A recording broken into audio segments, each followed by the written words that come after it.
Louvado seja o Senhor, graça e paz, irmãos. Espero que todos estejam bem, saudáveis e em paz, que é a coisa mais importante. Queridos, quero, em primeiro lugar, passar aqui alguns avisos. Primeiro porque, de última hora, nós tivemos que tomar uma decisão, digo nós, o colegiado de pastores. Isso devido à mutação desse vírus, que está ganhando forças, não apenas na nossa cidade, no nosso estado, mas no nosso país. Quem está aí acompanhando as mídias e as reportagens podem muito bem conferir o que eu estou falando. Segundo, não está havendo vagas nos hospitais, nem nas UTIs, de forma alguma, os leitos. Isso nos preocupa. Em terceiro lugar, alguns casos na nossa cidade, alguns casos voltaram, inclusive alguns dos nossos irmãos estão enfermos, até mesmo na UTI, uma irmã que esteve na UTI. Isso nos preocupa muito, irmãos, porque nós estamos vendo casos de reinfecções. Isso não é nada bom.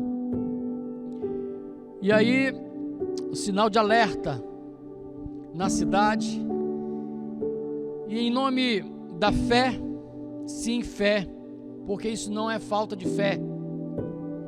E a fé nos leva agora a agirmos em amor para com o próximo, para com as nossas próprias vidas, e temos que nos cuidar. Em razão disso, nós vamos suspender por algumas semanas, eu creio por 2 semanas, os cultos presenciais e também as reuniões.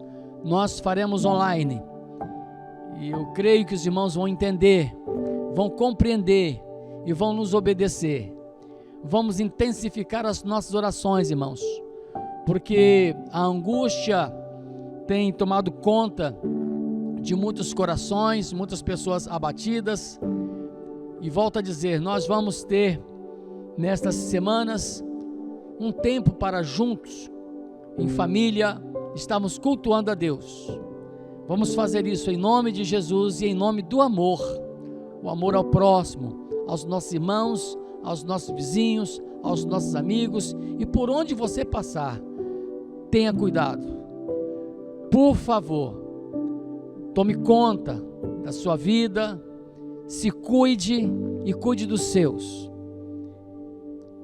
Irmãos, nós estamos falando em 2 semanas, mas se isto perdurar, nós vamos prorrogar esse prazo. Eu sei que talvez não seja como no ano passado, vai ser um curto espaço de tempo, de tratamento, não vão ser meses, igual nós tivemos no ano passado. E assim, se todos colaborarem, cooperarem, em breve nós estaremos de volta aos cultos online. Eu quero orar neste momento e já estaremos passando a palavra para a nossa meditação. Nos acompanhe, por favor. Abra aí o seu coração, abra a sua boca e ore comigo, em nome de Jesus. Pai, nós queremos te agradecer por estarmos vivos e na tua presença. Queremos em ação de graças, sim, ó Deus, nós queremos te louvar, porque o Senhor tem tido misericórdia de nós, compaixão das nossas vidas. Embora muitas pessoas estejam sofrendo a perda dos seus queridos, que estão, ó Deus, falecendo, não estão vencendo este mal, mas aqui nós estamos intercedendo para que o Senhor, na sua bondade e misericórdia, esteja, ó Deus, promovendo a bênção da cura, da libertação. Liberta estas vidas, acalenta os corações, Espírito Santo. Muitas pessoas estão sofrendo, ajuda-as para que elas possam atravessar este momento mau este momento ruim, mas sem perderem a fé e até mesmo, por que não, a esperança de dias melhores na sua presença. Assim nós oramos pela vida da igreja, pelos intercessores, por cada um, Jesus, que o Senhor possa, ó Deus, estar abençoando a cada vida. É a oração que nós fazemos. E agora, franqueia-nos com a Tua palavra, edifica-nos nessa Sua palavra, traga nessa palavra, ó Deus, aquilo que nós precisamos ouvir. E assim nós oramos, por tudo te agradecendo, em nome de Jesus. Amém e amém. Amados, falando em sofrimento, o Senhor colocou no meu coração uma palavra em cima deste tema, lidando com o abatimento da alma. Como a nossa alma se abate em momentos como estes. Como nós ficamos abatidos, tristes com acontecimentos como estes. Mas eu quero adiantar dizendo que o Senhor não nos fez, o Senhor não fez o ser humano para que este viesse a sofrer, para que a sua alma viesse a passar por todo este peso, de jeito nenhum, para que a sua alma fosse abatida, para que as pessoas viessem sofrer o abatimento em suas almas. Tais sofrimentos para com a alma humana teve a sua origem, e a Bíblia nos fala lá do início, quando adentrou o pecado na experiência da humanidade. Assim sendo, todo sofrimento, porque passamos, tem a sua origem no pecado. Eu tenho por certo isto, e a palavra nos afirma isto. Porém, João capítulo 10, o verso 10, nos fala que o Filho de Deus, Jesus, veio para que nele pudéssemos ter vida abundante. Vida abundante. Embora estejamos cercados por tantos sofrimentos, a nossa alma abatida e que sofre, existe uma esperança de uma vida abundante. Agora, permita-me explicar isso um pouco. Irmãos, sabemos que esta vida abundante é uma vida que está marcada no nosso espírito, sendo que o Espírito Santo que em nós habita confere isto, a certeza de que nós temos uma vida sobremodo excelente em Jesus Cristo, pela esperança de coisas maiores, pela esperança que nós temos de uma vida transcendente, e é isso que nos traz paz, e é isso que fala a nós a respeito desta vida abundante. É uma vida abundante espiritualmente.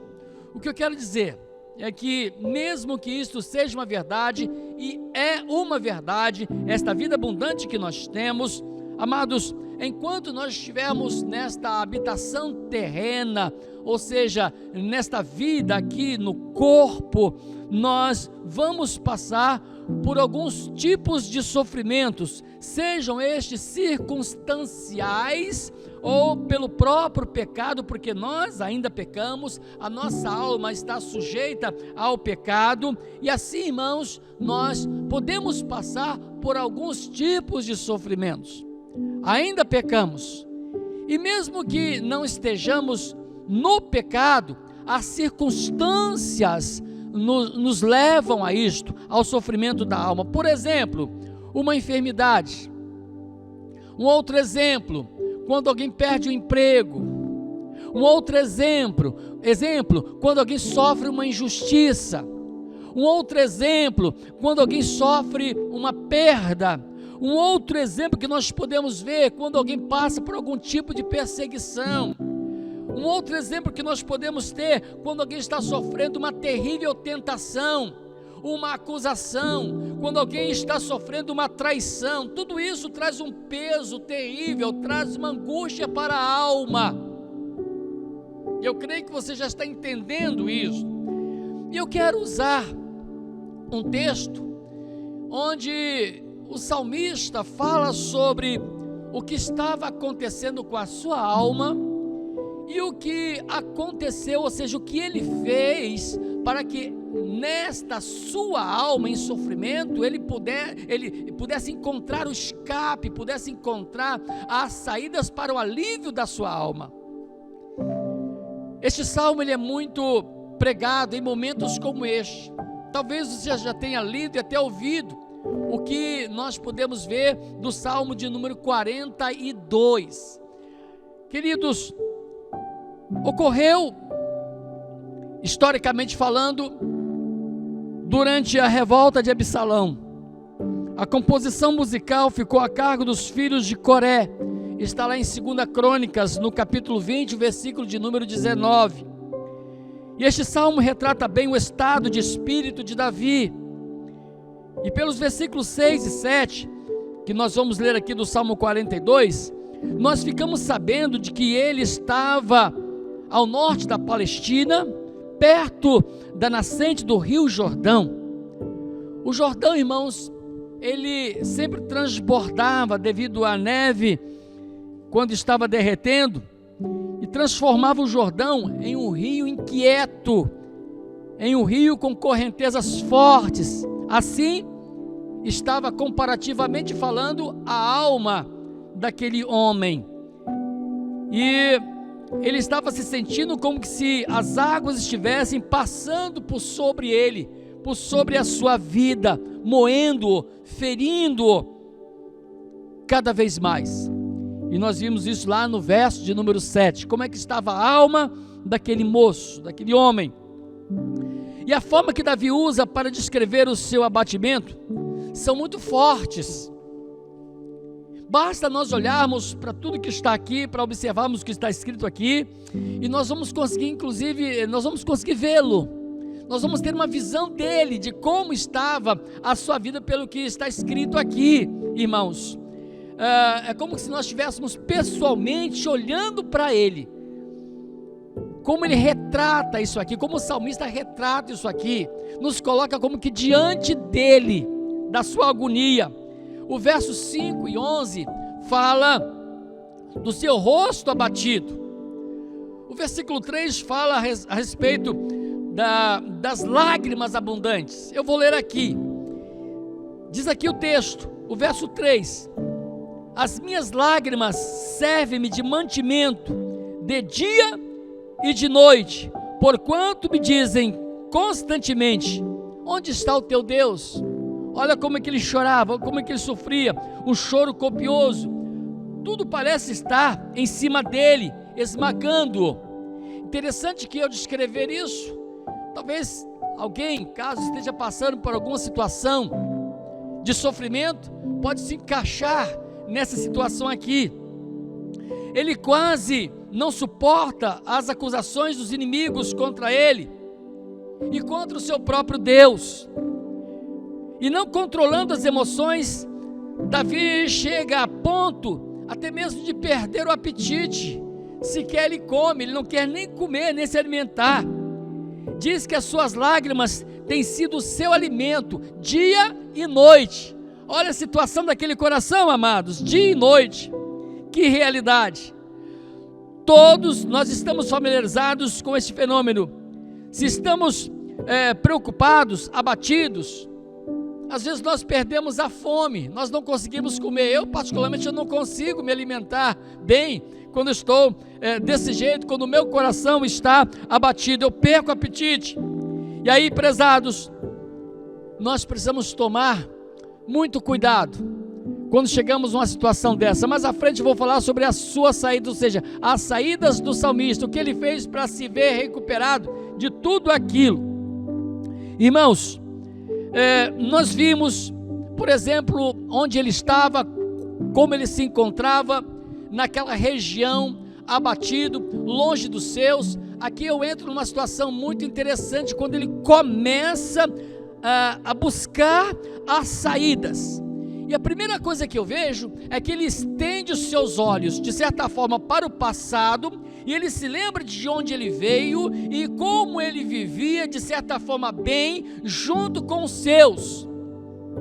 Ele estava ali como até então um abandonado, um sofrimento solitário, mas agora o seu coração se abre para algumas realidades, e ele se volta ao passado, e ele começa a enxergar agora aquele lugar onde ele passou os melhores momentos da sua vida, inclusive junto aos seus. E aqui ele fala da casa de Deus, aqui ele fala até mesmo de algumas coisas que ele vivia junto à sua igreja, junto à sua congregação, na casa de Deus. Ele sente saudade, ele fala dos louvores, ele fala da alegria da casa de Deus. Então, em primeiro lugar, eu quero dizer a você o seguinte: quando alguém se encontra numa situação difícil, de sofrimento da alma, a primeira atitude, porque foi uma atitude que ele tomou, ele parou, ele se viu naquele estado, e agora ele começa a olhar para Deus, e Deus começa a mostrar para ele que existe o quê? Aliás, que existiu um momento bom na sua vida, e que aquele momento bom poderia voltar, poderia de novo se tornar uma realidade na sua vida. Irmãos, como o Senhor firma a esperança no coração de uma pessoa, mostra que nem todas as coisas são tragédias, existem coisas boas. Quando as pessoas começam a perder a esperança, elas se afundam mais e mais, mas quando elas param para olhar as coisas boas que aconteceram e que acontecem, ela pode se firmar nesta palavra, nesta promessa de que as coisas podem mudar para melhor. Então a primeira atitude dele me chama a atenção aqui, é quando ele para e olha sobre a questão das possibilidades que podem voltarem a serem boas. É possível que as coisas se tornem boas novamente. Se alguém questiona o que o fez ir para aquele lugar, nós sabemos, ele está vivendo a perseguição em decorrência do seu pecado, mas a gente consegue ver o arrependimento do seu coração quando ele começa a orar. Aqui nós vimos uma oração, e ele abre o coração para Deus, ele abre o coração para Deus, e ele clama e exclama, dizendo: ó Deus, como o servo brama pelas correntes das águas, assim suspira a minha alma por ti, ó Deus. Ele começa a buscar intensamente Deus, a presença de Deus. Isso é muito bom, irmãos, isso traz à pessoa que assim o faz algo muito positivo. É quando ele começa a olhar para Deus, ele não, de forma alguma, fica naquela situação de buscar culpados, ou até mesmo de se culpar. Ele quer a solução para o problema, ele está vivendo um dilema, ele está vivendo um problema, então ele quer a solução para o seu problema, ele quer ver a sua alma solta, ele quer ver a sua alma alegre novamente. A minha alma tem sede de ti. Que coisa linda, irmãos, que coisa importante é quando a pessoa chega a esta conclusão: Senhor, eu tenho sede de ti. Todas essas coisas que me sobrevieram, ou que vieram a mim, é porque eu fiz algo que me afastou, de certa forma, da tua presença. O Senhor não se afastou de mim, eu que me afastei. Estou neste lugar sofrendo tudo isso. Eu quero dizer uma coisa: o que está acontecendo comigo é porque eu pequei. Ele reconhece o seu pecado, ele chega a falar para Deus. E quando você lê o Salmo 51, você vê ali aquele coração quebrantado diante de Deus, reconhecendo os seus pecados, e ele não para. Mas voltando para este salmo aqui, que eu acho muito interessante, ele diz aqui, irmãos, o seguinte: olha, eu não estou bem, as minhas lágrimas me servem de mantimento de noite. E outra coisa que pesava o coração dele, era que os inimigos estavam zombando dele. Cadê o seu Deus? Onde é que está o seu Deus? Zombando de Deus. E isso trazia para ele uma angústia muito grande. Por isso ele clamava: Deus, pelo que eu estou passando eu sei, Mas olha aí, os inimigos zombando do Senhor, dizendo: onde está o seu Deus? Irmãos, quando ele toma esta palavra, ele levanta esta palavra, isso toca o coração de Deus, porque ele se inquieta quando as pessoas começam a falar mal do seu Deus. Que coisa maravilhosa. E ele diz aqui, o verso 4: quando me lembro disto, dentro de mim derramo a minha alma, pois eu havia ido com a multidão, fui com eles à casa de Deus, com voz de alegria e louvor, com a multidão que festejava. É como eu disse, ele agora se lembra do passado, quando ele estava no meio da multidão, do povo de Deus se alegrando, mas a alegria havia passado, ele estava ali sozinho, e ele sente saudade daquele tempo, da casa de Deus, onde havia alegria, pela presença, pelas manifestações de Deus, e porque eles louvavam, eles cantavam, eles salmodiavam, eles dançavam na presença de Deus. Era uma alegria tremenda, irmãos. E agora, enquanto ele ora, enquanto ele se derrama diante de Deus, e diz o verso 5 que a sua alma, sim, estava abatida, né? Pelas perturbações que ele estava passando, ele via a sua alma perturbada, e aí ele conversa consigo mesmo. Olha que interessante, primeiro ele conversa com Deus, ele fala com Deus, agora é como se ele estivesse diante de um espelho, olhando para a alma dele, falando: alma, por que estás abatida? Irmãos, é difícil fazer isso, mas é importante. Quando a pessoa se encontra com a sua alma abatida, conversar com ela, fala com a sua alma: por que você está abatida? E já que ele estava conversando com Deus, ele sabia que Deus iria trazer uma resposta para a alma dele, como se dizendo: alma, você está abatida, mas Deus trará a solução para você, alma, porque você não foi feita, alma, para viver desse jeito.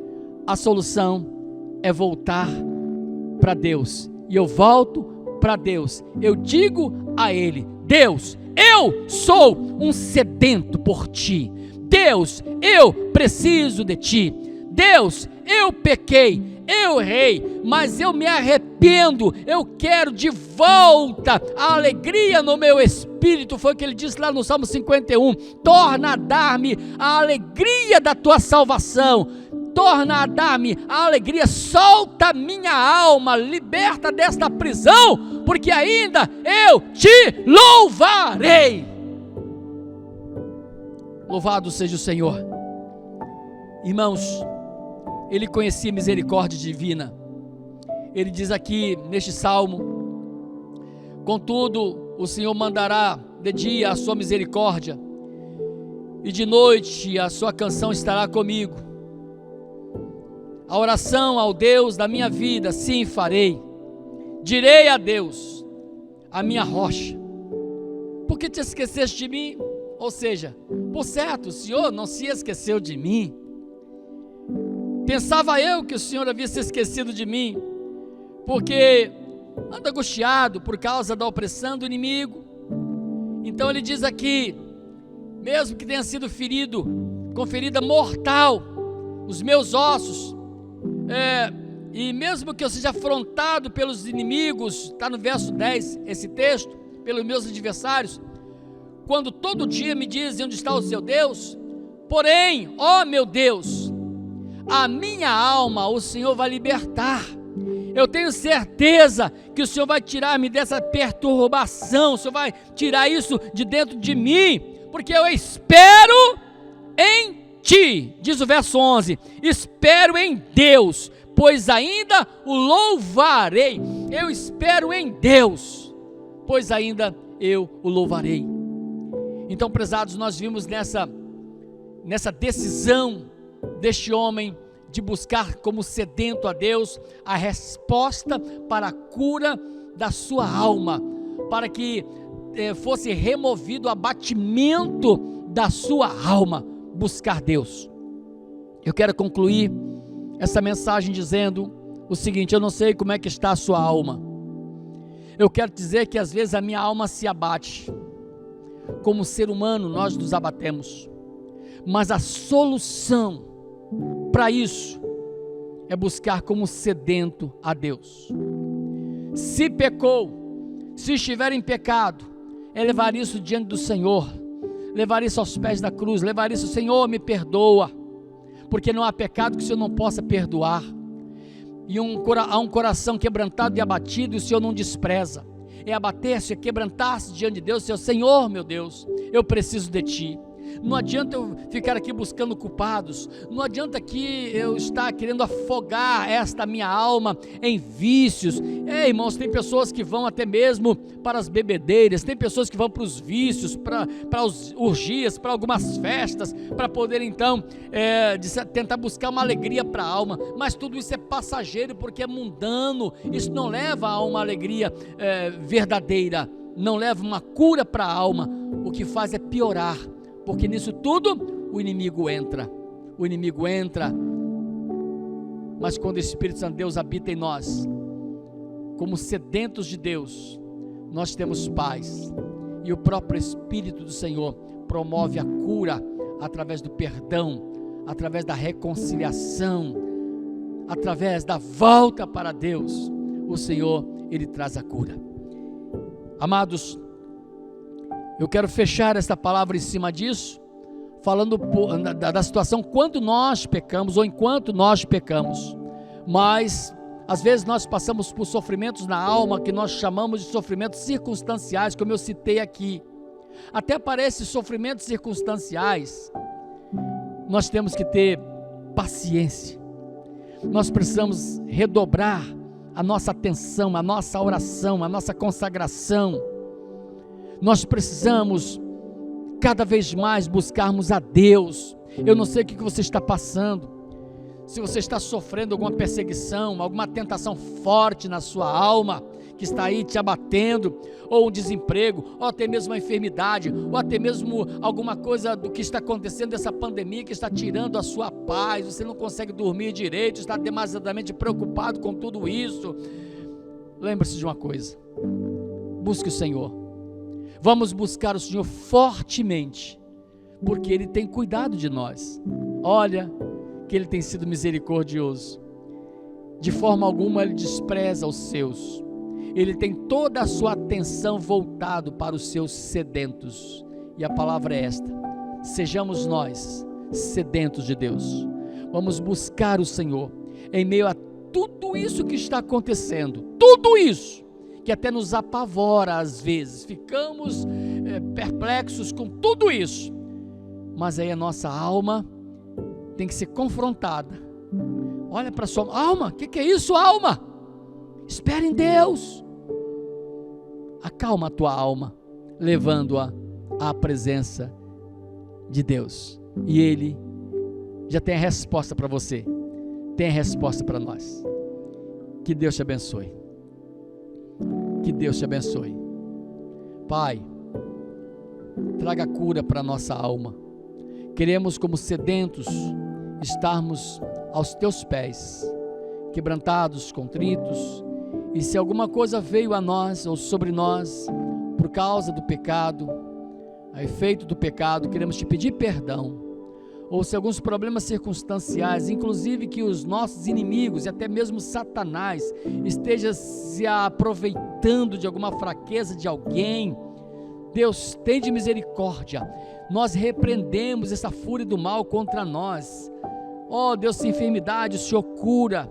Se há um problema de perseguição, ó Deus, leve para longe o perseguidor. Se há algum problema, ó Deus, que alguém em casa esteja sofrendo, ó Senhor Deus, trazendo essa depressão, esse algo ruim para a sua vida, esse desemprego, esta falta de saúde, tem trazido angústia para essa alma, que se processe a cura nesta hora, em nome de Jesus, porque o seu bom prazer é nos ver bem, é nos ter bem juntinho ao Senhor. Assim nós oramos, te agradecendo e te louvando pelo tratamento, ó Deus, e por tua doce presença junto a nós, em nome de Jesus, amém e amém. Deus te abençoe, amém, louvado seja o Senhor.